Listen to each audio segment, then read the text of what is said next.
నమస్తే. నేను మీ Kaundinya. Super six హామీలు మరింత పక్కాగా చంద్రబాబు నాయుడు అమలు చేయబోతున్నారా? ప్రతి 4 మాసాలకొకసారి బుక్ చేసుకునే సిలిండర్ సొమ్మును ప్రభుత్వం ఇవ్వబోతుందా? ఎందుకు చంద్రబాబు నాయుడు హఠాత్తుగా ఈ కీలకమైన నిర్ణయాలు తీసుకున్నారు? దీని వెనుక రాజకీయ పరమార్థాలేమన్నున్నాయా? ఈ వీడియోలో తెలుసుకునే ప్రయత్నం చేద్దాం. వీడియోని చివరి వంట చూడటానికి ప్రయత్నించండి. మర్చిపోకుండా లైక్ చేయండి, షేర్ చేయండి, సబ్స్క్రైబ్ చేయడానికి ప్రయత్నించండి. 2024 ఎన్నికల సమయంలో ఇచ్చినటువంటి సూపర్ సిక్స్‌ను మరింత పక్కాగా అమలు చేయడానికి సీఎం చంద్రబాబు నాయుడు నిర్ణయించారు.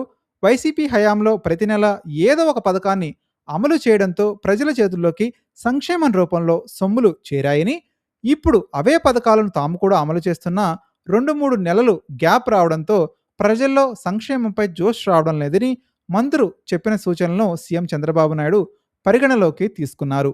ఈ నేపథ్యంలోనే ప్రతి నెలా సంక్షేమంపై చర్చ జరిగే కార్యాచరణ రూపొందించాలని అధికారులను ఆదేశించారు.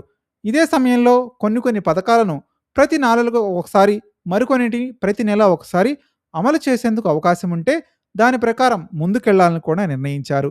దీనిలో ప్రధానంగా మహిళలపై ప్రభావం చూపించే దీపం 2.0 పథకాన్ని ప్రతి 4 నెలలకు ఒకసారి అమలు చేయాలని నిర్ణయించడం జరిగింది. దీనిలో భాగంగా మహిళలు ప్రతి 4 మాసాలకు ఒకసారి బుక్ చేసుకునే సిలిండర్ సొమ్మును ప్రభుత్వం ఇవ్వనుంది.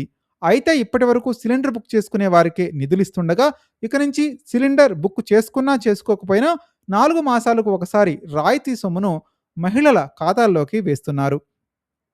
తద్వారా ఈ కార్యక్రమాన్ని సంపూర్ణంగా అమలు చేయనున్నారు. అలానే తల్లికి వందనం పథకాన్ని ఏటా ఒకసారి మాత్రమే అమలు చేస్తున్నారు. అయితే రాబోయే రోజుల్లో దీన్ని 3 మాసాలకు లేదా 4 మాసాలకు ఒకసారి అమలు చేయాలని నిర్ణయించారు. తద్వారా నిరంతరం ప్రజల ఖాతాల్లోకి సంక్షేమం తాలూకు నిధులు చేరతాయని సీఎం చంద్రబాబు నాయుడు యోచిస్తున్నారు. తల్లికి వందనం కింద 13,000 రూపాయలను తల్లుల ఖాతాలోకి వేస్తున్నారు. అయితే దీన్ని విభజించి 4 మాసాలకు ఒకసారి 4,000 చొప్పున ఒక్కొక్క విద్యార్థికి ఖాతాలో వేయనున్నారు. తద్వారా సంక్షేమ పథకాలపై నిరంతరం చర్చ జరిగే విధంగా చర్యలు తీసుకోవాలని నిర్ణయించడం జరిగింది. మీరు కూడా మీ అభిప్రాయాన్ని కామెంట్ రూపంలో తెలియజేయండి. నిజంగా తల్లికి వందనం సొమ్మును 4 నెలలకొకసారి, గ్యాస్ సిలిండర్ల సొమ్మును 4 నెలలకొకసారి వేయడం ద్వారా జగన్మోహన్ రెడ్డిని ప్రజలు మర్చిపోయే విధంగా చేయాలన్న చంద్రబాబు నాయుడు ప్లాన్ వర్కౌట్ అవుతుందా లేదా? మీ అభిప్రాయాన్ని కామెంట్ రూపంలో తెలియజేయండి.